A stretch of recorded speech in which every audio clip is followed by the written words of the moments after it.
Hello दर्शकहरू नमस्ते, म डाक्टर कृष्ण कोइराला।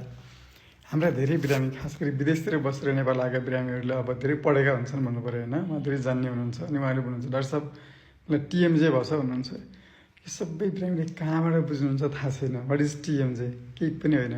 टिएमजे भनेको टेम्पोरो म्यान्डिबुलर जोइन्ट भनेको तपाईँको पनि हुन्छ, मेरो पनि हुन्छ, सबैको हुन्छ।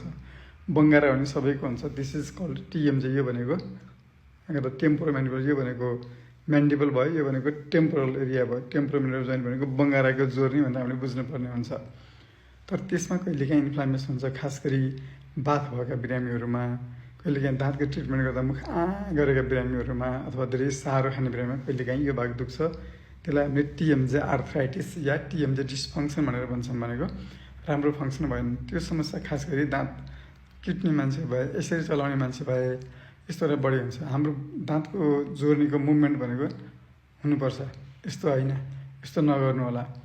केही नआत्तिने टिएमजे आर्थराइटिस हो, जोर्नीको समस्या हो, टिएमजे होइन। तपाईँ खाएमा राम्रो हुन्छ। यसलाई धेरै साह्रो कुराहरू खान भएन, धेरै ब्रक्सिजम भनेको गर्न भएन। र यहाँहरूले चाहिँ यो जोर्नी चलाइराख्नु भएन। र कहिलेकाहीँ दाँतको उपचार गर्दा लामो समय भएमा केही समय आराम गर्नु पऱ्यो, साह्रो कुरा नखानु पऱ्यो। धेरै नै गाह्रो भएन हामीले सुई लगाइदिन्छौँ, प्रायः दबाईले निको हुन्छ। तपाईँले ख्याल गर्नु होला। कृपया टिएमजे भन्दै नआत्तिनु होला। खास गरी विदेश बसेर नेपाल आउने व्यक्तिहरूले त्यो कुरा ध्यान दिनु होला। धन्यवाद।